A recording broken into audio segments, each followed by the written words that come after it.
Olá, amados, a graça e a paz do nosso Senhor Jesus Cristo esteja sobre a tua vida. Amém? Vamos aprender hoje um pouco acerca do livro de Ruth, capítulo 3, glória a Deus, versículo 18, que nos diz o seguinte, bastante conhecido. Então lhe disse Noemi: espera, minha filha, até que saibas em que darão as coisas, porque aquele homem não descansará enquanto não se resolver este caso ainda hoje. Em algumas traduções diz: sossega, minha filha, porque aquele homem não descansará enquanto não concluir ainda hoje aquele negócio. Amém? Vamos orar? Amado Deus, bendito Pai, Senhor Criador dos céus e da terra, Deus que tudo pode, que tudo vê e que tudo faz. Olha, Pai, te pedimos de que hoje o Senhor venha revelar-te através da tua própria palavra, Senhor. E bem sabemos que se o Senhor não falar conosco, nada vai adiantar a gente ouvir, porque será apenas como uma lata que faz barulho de um momento a outro. Amém e amém. Vamos lá? Bom, o autor e a data. Os estudiosos discordam quanto à data da redação do livro, porém, seu cenário histórico é evidente. Os episódios relatados no livro de Ruth se passam durante o período dos juízes, sendo parte daqueles acontecimentos que ocorreram entre a morte de Josué e a ascensão da influência de Samuel, provavelmente entre 1150 a 1100 antes de Cristo, ou seja, AC. Entendeu agora? Tudo isso ocorreu, o cenário, nos tempos dos juízes, após a morte de Josué e o início do ministério profético de Samuel. A tradição rabínica assegura que Samuel escreveu o livro na segunda metade, apesar de o pensamento crítico mais recente sugerir a data pós-exílica bem mais tardia. Há evidências na linguagem da obra, bem como referências e costumes peculiares dos próprios, que recomendam a aceitação da data mais antiga, e é razoável supor que Samuel testemunhou o declínio do reinado de Saul e foi divinamente instruído para ungir Davi, como falamos no dia de ontem, entendeu? Quase todos os comentaristas entendem que o livro de Ruth como um estudo do tema da soberania de Deus, como ênfase naquele presente da misericórdia de Deus que conduz a um final feliz que se inicia com fome, morte e perda. Infelizmente, tais observações com frequência baseiam nos repetidos lamentos de Noemi, de que a mão do Senhor estava contra ela. Ou seja, alguns vão pensar e vão querer até talvez entender e dizer como teoria de que Deus estava contra Noemi, mas na verdade não era assim. Tudo, ou a trama, acima de tudo, nos faz entender e acima de tudo compreender de que o cuidado de Deus sempre ocorreu. É bem verdade de que houve morte dos filhos, é bem verdade de que havia fome na terra do pão, mas acima de tudo houve o cuidado de Deus. E a gente pode ver em cada detalhe o cuidado de Deus, pois Deus sempre esteve se revelando em cada situação. Nos seus lamentos, Noemi usa 2 vezes o nome Todo-Poderoso, com referência a Deus, enfatizando dessa forma o seu poder irresistível e soberano contra ela. No entanto, não é necessário entender o ponto de vista de Noemi como uma revelação espiritual que pretende ser doutrina. Antes de suas palavras podem ser melhor entendidas como registro histórico de que ela disse num momento de perplexidade. Esse ajuste na percepção das palavras de Noemi parece fundamental para uma compreensão adequada no texto, pois resumir que eventos catastróficos registrados neste livro foram intencionados ou mesmo iniciados por Deus certamente não será coerente com a revelação total das Escrituras e a natureza de Deus. Ou seja, para ficar bem mais fácil de entender, tem horas que Deus nos coloca em situações que nem mesmo a gente entende. Se eu perguntar aqui, por exemplo, quem já passou fome, muitos irão se identificar, porque a luta e a nossa história sempre será narrada por Deus. A história de Ruth é apenas uma história que tem a ver com muitas Ruths.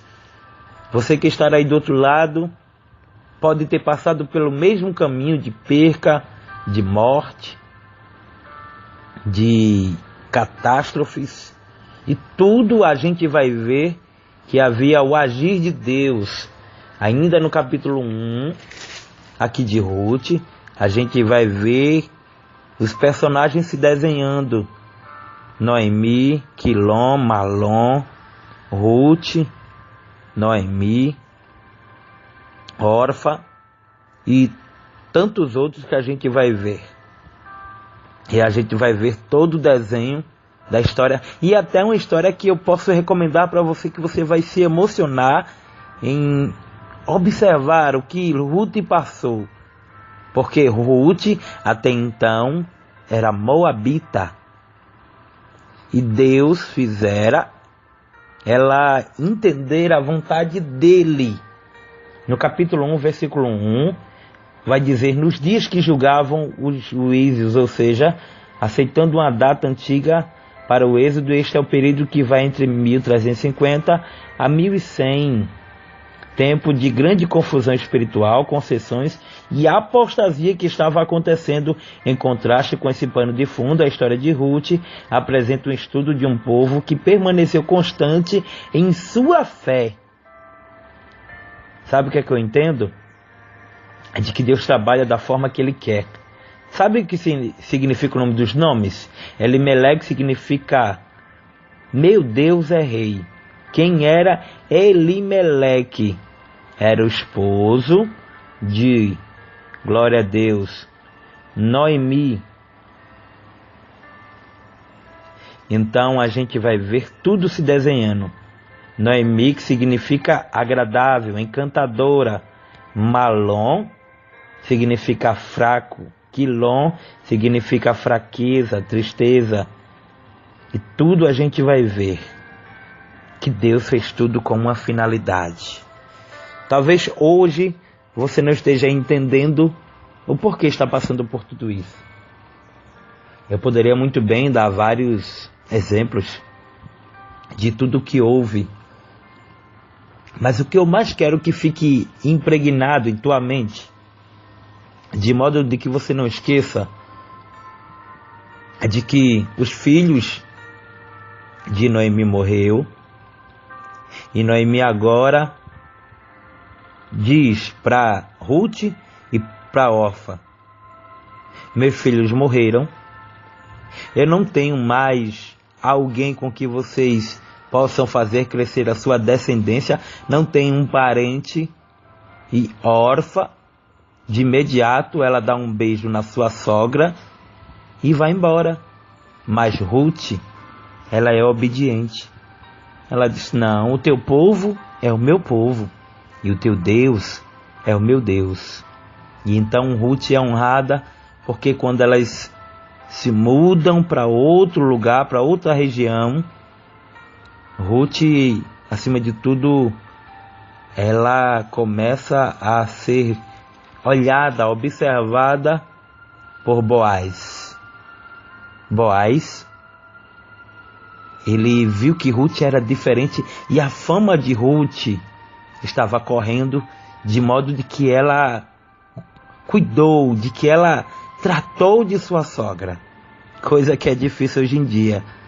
E no final a gente vai ver que Boaz dá uma ordem para os seus servos e diz: olha, deixa de modo fácil para que ela colha as espigas. Deixa de modo fácil para que não fique dificultoso para ela, porque ali então já era o agir de Deus. E quando há uma situação, é aqui onde Noemi está falando para Ruth, porque Ruth estava vendo o agir de Deus e há uma situação constrangedora. E Noemi está falando para Ruth dizendo: sossega, minha filha. Porque aquele homem, ou seja, Boaz, mas a gente pode dar a entender que também é a vontade de Deus. Porque aquele homem não descansará enquanto não concluir ainda hoje aquele negócio. Ruth começa a história perdendo e termina a história ganhando. Talvez seja a tua história. Talvez você tenha perdido tanta coisa no decorrer deste ano e não esteja vendo o agir de Deus. Mas o Senhor está dizendo: sossega, descansa, se aquieta, porque eu vou entrar e haverá restituição. Boaz está com a função de ser o remidor. O que é remidor, pastor? É aquele que vai cuidar, que vai trazer o sustento para casa. Entendeu agora tudo isso? Por que eu falei dessa história? Porque na verdade chega nessa época do ano em que muitos têm perdido a credibilidade, perdido a fé, perdido a esperança. Mas eis que o Senhor hoje fala contigo de uma forma bem clara a te dizer: sossega, descansa, porque haverá de Deus providência na tua vida. Amém? Hoje os parabéns vai para a irmã Keila Najib. Keila Najib está completando hoje mais uma primavera. Amém? Que Deus abençoe a irmã Keila Najib, toda a sua família, em nome de Jesus.